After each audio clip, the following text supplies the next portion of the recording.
dan selamat datang di Merbabu Tekelan.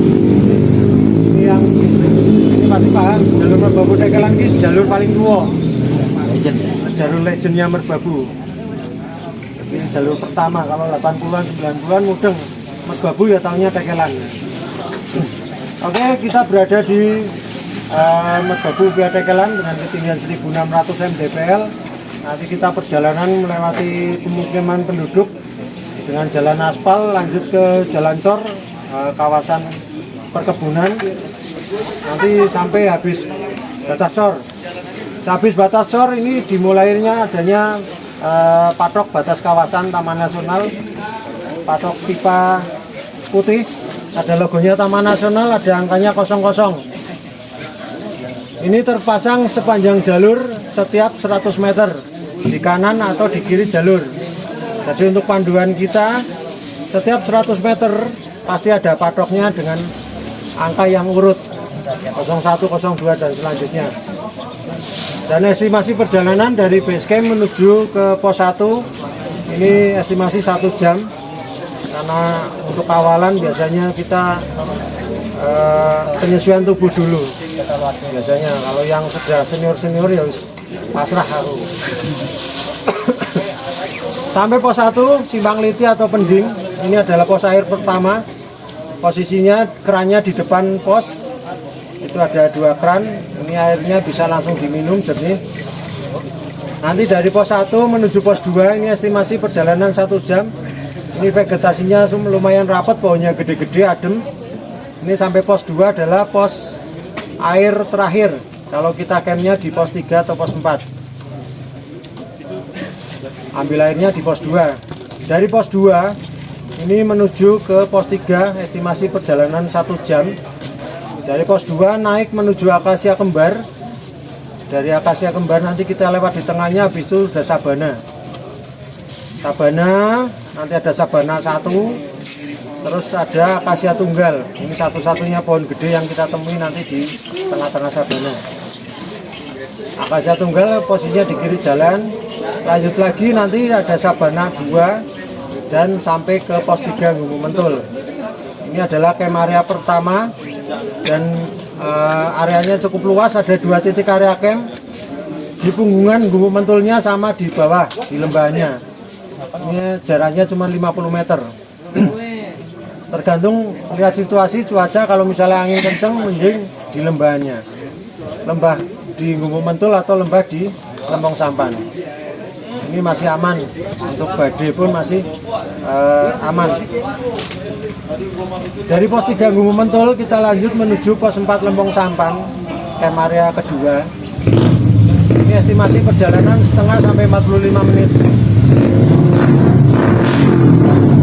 4 Lempong Sampan kita menuju ke Puncak 1 Wadukubu. Ini adalah puncak pertamanya Merbabu dan salah satu ikon Merbabu yang disakralkan.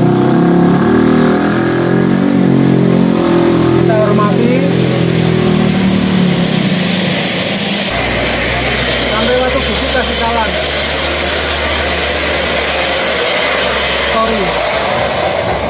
Wadukubu ini paling pantangan, buang air kecil air besar di sekitaran Wadukubu.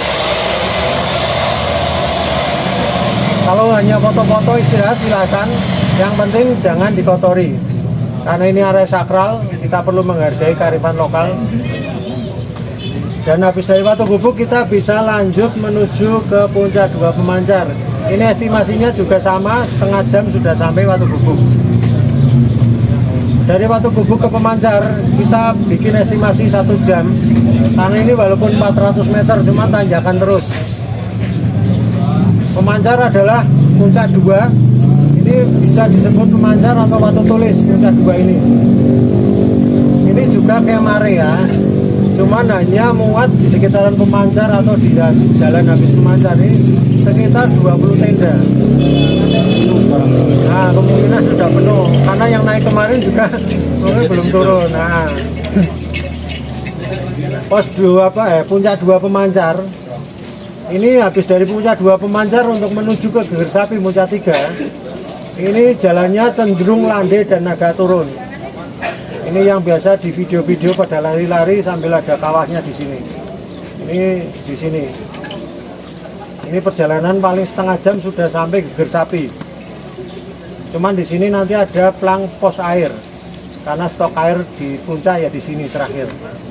Cuman kalau kita masih stok airnya masih ada, kita mau 7 Summit 7 puncak Merbabu ya kita tuntaskan dulu.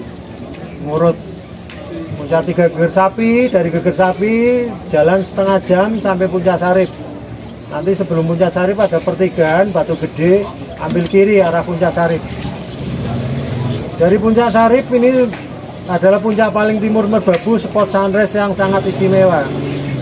Karena sudah tidak terhalang apa-apa. Spot sunrise di sini. Kalau sunset terbaik ya di sini. Di Pemancar. Kalau sunrise di Puncak Sarip. Ini Puncak Sarip juga sama kayak di Kelenteng Songo triangulasi, ada tubuhnya. Bangunannya sama, cuma nama puncaknya yang beda. Ya, Puncak Sarip. Dari sini turun lagi ke jalur tadi, ketemu pertigaan tadi ambil lurus. Ini dari pertigaan sini sudah landai ini sampai ke Ondorante. Ini paling 1/4 jam, setengah jam sudah sampai. Kalau banyak foto-fotonya setengah jam. Sampai Puncak 5 Ondorante. Dari Ondorante menuju Kelenteng Songo ini estimasi setengah jam perjalanan.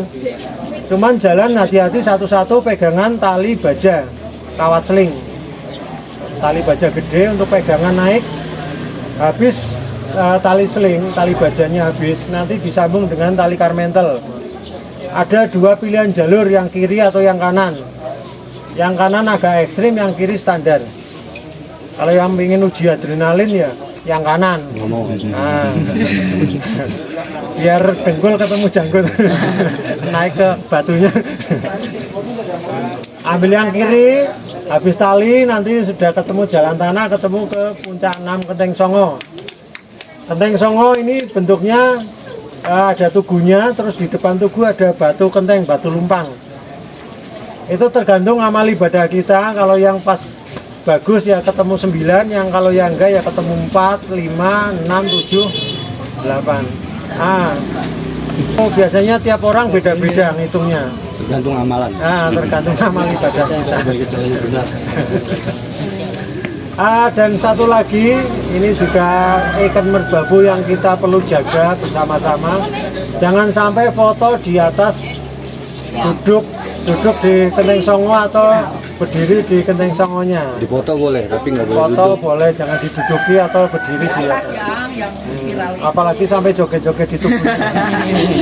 Itu yang kejam netizennya. Indonesia. Netizen maha benar. Dari Kelenteng Songo triangulasi ini estimasi 5 menit karena bersebelahan. Nanti sampai triangulasi kembali lagi ke jalur yang tadi. Nah, ini emang sebelahan persis. Jadi ini puncak cuman gini. Sebelahan.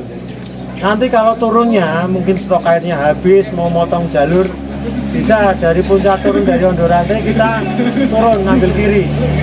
Kan dari Ondorante sebelah kiri ada sabana kecil. Turun. Sabana habis nanti masuk hutan kecil, akasia, Mandingan sampai sini. Tapi jelas treknya. Jelas, mana tiap hari dilewati. Di sini ada mata air sudah bentuknya pipa. Kalau mau ambil air, jangan lupa sampai sini kasih salam, karena ini area sakral juga, biasanya ada sesajinya. Dan jangan dikotori. Manakala ada orang buang air kecil, air besar di sekitaran sini, maka debit air akan berkurang. Kalau kita naik, kita harus ngendus-ngendus, dibuang jauh-jauh, baru keluar lagi. Itulah keunikannya mata air di sini. Insya Allah kalau kita tetap fokus, tetap jaga sopan kita, sampai sini kasih salam, ambil airnya mudah, lepas pipanya enak. Banyak kejadian sampai situ lepas pipanya katanya sudah tari-tarian 2 orang itu pun nggak keluar, nggak bisa lepas. Padahal ada yang sudah dilepas nggak keluar airnya. Ada lagi sudah jalan muter-muter 2 jam katanya nggak ketemu pipanya. Makanya kita tetap jaga sopan kita, tetap jaga kekompakan kita, fokus untuk jalur, maka kita akan aman. Nanti ambil air di sini, bisa motong sampai ketemunya di sini, di antara helipad dan puncak 3 gear sapi. Ini treknya juga tanah. Biasanya orang pada mending turunnya sambil biasanya pada berlari lari itu anak-anak. Padahal sudah saya jelaskan kalian itu pendakian bukan pelarian, tapi tetap mereka lari. Benar. Udah turun lagi, ikuti jalur yang awal, dan setiap pertemuan jalur itu sudah ada tambahan pelangnya.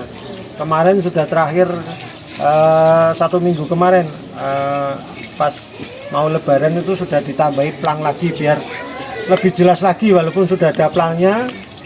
Kalau yang pertemuan antara ini kan 20 meter dari sini ada jalur cundel, tekelan, pelangnya sudah jelas.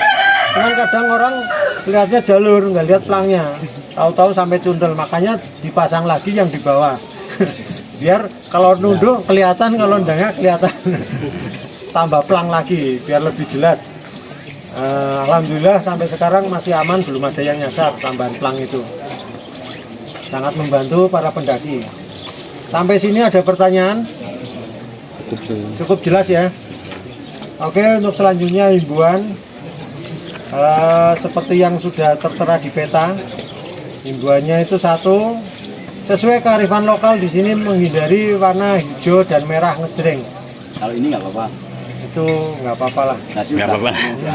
Warna itu. Cuman saya biasanya menyiasati untuk para pendaki, untuk yang merah jangan depan sendiri atau belakang sendiri. Nah, di tengah biar tersamar. Itu saja. Tapi kalau keril coverback nggak masalah. Yo mending di tengah saja. Karena takutnya apa CCTV-nya hidup terlalu mencolok. Nah, semua juga hidup berdampingan yo bisa diakali lah, podo enake. Yang penting kita tetap sopan, tetap jaga kebersihan. Sudah terbiasa nanti lihat pendaki dikejar karena taunya pendaki ngasih makan. Kalau sudah tahu pendaki nggak ngasih makan kan ya biarin aja. Aja monyet ya tetap di pohon, tetap nggak ganggu kita. Ngasih makan monyet sama monyet. Kalaupun banyak sisa makanan yuk kasih ke temannya saja, jangan ke monyet. Monyet. Terus selanjutnya jangan mengambil apapun baik flora maupun fauna, baik tumbuhan maupun binatang di kawasan Taman Nasional. Terus sekecil apapun sampah tolong dibawa turun, baik di perjalanan maupun di area camp. Biasanya di perjalanan itu tahu sendiri, di gunung-gunung biasanya kalau ada opsi itu rekor terbanyak di jalur ya bungkus permen, coki-coki, madu rasa, terus sobekannya tolak angin, wis roto-roto. Makanya kita jaga merbabu, tiatekelan tetap jalur yang terbersih. Kita jaga bersama-sama, jangan sampai nanti banyaknya sampah juga akan merepotkan para pendaki juga. Nanti akhirnya diberlakukan kayak di Kedung Utara, sampah dikosongi satu-satu, cek satu-satu.